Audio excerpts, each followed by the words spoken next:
Hello दोस्तों, आप सभी का स्वागत है आपके अपने चैनल मिस्ट्रीज ट्यूब पर। आज की वीडियो का कॉन्सेप्ट काफ़ी अलग है। आज मैं आप लोगों को किसी भूत की कोई कहानी नहीं सुनाने वाला हूँ, बल्कि ये बताने वाला हूँ कि भूत सोचते क्या हैं, उनका आखिर मकसद क्या होता है किसी के शरीर पर कब्जा करने का, और भी बहुत कुछ ऐसा जिसे सुनकर आप हैरत में पड़ जाएंगे। तो वीडियो को लास्ट तक ज़रूर देखिएगा दोस्तों, और वीडियो पसंद आए तो लाइक शेयर एंड कमेंट ज़रूर करिएगा। और मैं आप सबको ये बता दूं, जो भी मैं आपको बताने वाला हूं, ये मैंने एक बुक में पढ़ा है जो कि रियल एक्सपीरियंस पर बेस्ड है। एक पादरी और भूतों के बीच हुई बातचीत को इस बुक में लिखा गया है। सो उसी बुक से रेफरेंस लेकर मैंने ये वीडियो बनाई है। तो चलिए शुरू करते हैं अपनी आज की कहानी को। सबसे पहले हम ये जानते हैं कि भूत किस तरह के इंसानों को अपने वश में आसानी से कर लेते हैं और किसी को पोसेस करने का उनका मकसद क्या होता है। तो पादरी के पूछने पर भूत बोलता है कि उन लोगों के शरीर पर कब्जा करना आसान होता है जिनके अंदर नेगेटिविटी भरी हुई है और जिन्हें ईश्वर पर विश्वास ना के बराबर है। जिन लोगों के अंदर आत्मविश्वास की कमी है और जो आसानी से हार मान लेते हैं, ऐसे लोगों के शरीर पर कब्जा करना काफ़ी आसान होता है।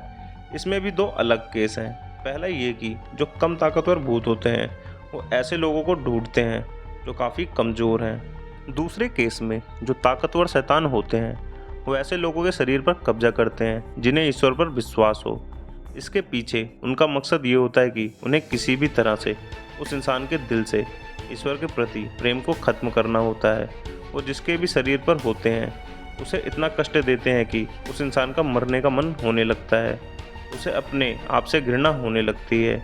इसीलिए हम कई केसेस में देखते हैं पोजेस्ड हुआ इंसान खुदकुशी कर लेता है।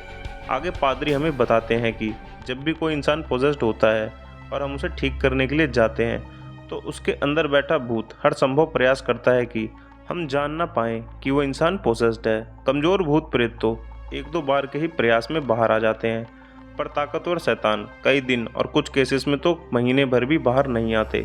आखिरकार जब वो बाहर आ जाते हैं तो कभी भी अपना सही नाम नहीं बताते। भूत प्रेत हमेशा झूठ बोलते हैं। वो हर मुमकिन कोशिश करते हैं कि पादरी कुछ भी सच न जान पाए, और वो पादरी का ध्यान भटकाने के लिए उसे डराते हैं, धमकी देते हैं। एक मामले में पादरी बताते हैं कि वो एक 18 साल की लड़की को ठीक करने के लिए गए थे। जब भूत बाहर आया तो उन्हें डराने के लिए उसने कहा, ये मेरा घर है, मैं यहाँ से कहीं नहीं जाने वाला हूँ, तुम सिर्फ अपना समय बर्बाद कर रहे हो, मैं तुम्हारा कलेजा निकाल कर खा जाऊँगा। आज रात देखना, मैं तुम्हें इतना डरा दूंगा कि तुम्हें अपनी आंखें बंद करने में भी डर लगेगा। आज रात को मैं तुम्हारे बिस्तर पर ही मिलूँगा। इस तरह भूत हर मुमकिन कोशिश करता है पादरी को डराने की। अगर पादरी डरते नहीं हैं तो कई बार ऐसी बातें बोलने लगता है पादरी के पास्ट से जुड़ी हुई, जिससे पादरी घबरा जाते हैं या कमज़ोर पड़ जाते हैं। जैसे पास्ट से जुड़ी कोई ऐसी घटना जिसमें पादरी किसी की जान ना बचा पाए हों। तो शैतान कहेगा कि याद है तुम्हें वो मासूम बच्चा जिसकी जान तुम्हारे वजह से चली गई थी, तुमने उसे मार डाला था, अगर तुम वहाँ ना गए होते तो आज वो जिंदा होता। या पादरी के पर्सनल लाइफ से जुड़ी कोई ऐसी बात बोलने लगते हैं जैसे तुमने अपनी पत्नी को धोखा दिया या तुम अच्छे पिता नहीं हो। ये सब सुनकर कई बार पादरी कमज़ोर पड़ जाते हैं। इसी कड़ी में पादरी एक और बात बताते हैं जो गौर करने वाली है। जो छोटे भूत प्रेत होते हैं वो कभी भी ईश्वर का नाम नहीं लेते, या फिर वो बोलेगा कि तुम्हारा मालिक कुछ नहीं कर सकता, पर कभी भी ईश्वर का नाम नहीं लेते हैं। पर कुछ केसेस में जो काफ़ी ताकतवर शैतान होते हैं वो सीधे तौर पर ईश्वर का नाम लेते हैं। ऐसे शैतानों को किसी के शरीर से हटाने के लिए महीनों लग जाते हैं और ज़्यादातर तो वो किसी की जान लेकर ही छोड़ते हैं।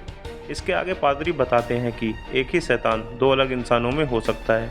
एक मामले में पादरी बताते हैं कि वो किसी लड़की को ठीक करने गए थे, जिसे ठीक करने में उनकी पूरी रात निकल गई। अगली रात उन्हें किसी महिला को ठीक करने जाना था। जब वो उस महिला को ठीक कर रहे थे तो शैतान बोलता है कि कल रात तुम्हें काफ़ी मेहनत करनी पड़ी। जब पादरी उस शैतान से उसका नाम पूछते हैं तो वो वही नाम बताता है जो कल लड़की पर शैतान का नाम था। वो एक ही समय पर दो अलग शरीरों पर कब्जा करके बैठा हुआ था, और कुछ केसेस में एक ही इंसान पर कई शैतान कब्जा करके बैठे हुए होते हैं। जब इन पर एक्सोर्सिज्म किया जाता है तो ये जो पहला नाम बताते हैं वो उस शैतान का होता है जो इन सब में सबसे ताकतवर होगा, और वही शैतान सबसे आखिर में शरीर को छोड़ता है। किसी भी पोसेस्ड इंसान को सबसे ज़्यादा तकलीफ तब होती है जब शैतान शरीर छोड़कर जा रहा होता है। इसके आगे वाली बात सुनकर आप लोगों को पता चलेगा कि आखिर हम शैतान को शैतान क्यों कहते हैं और वो इतने बुरे क्यों होते हैं।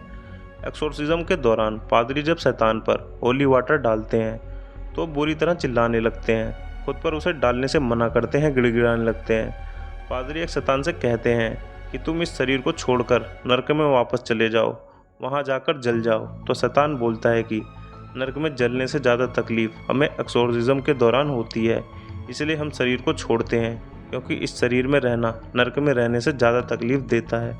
पादरी पूछते हैं फिर भी तुम शरीर को छोड़ते क्यों नहीं हो। तो शैतान बोलता है क्योंकि हमारा एक ही मकसद है, इंसान के दिल से ईश्वर के प्रति विश्वास को पूरी तरह ख़त्म कर देना, चाहे उसके लिए हमें कितना भी कष्ट क्यों न सहना पड़े। दोस्तों, इसके आगे भी बहुत से ऐसी बातें हैं और किस्से हैं जो पादरी ने अपनी किताबों में लिखी है। अगर आपको वो बातें भी जाननी है तो कमेंट करके ज़रूर बताएं। फिलहाल इस वीडियो में इतना ही। मिलता हूँ जल्दी आपसे एक नई वीडियो के साथ। तब तक के लिए आप सभी को मेरा नमस्कार।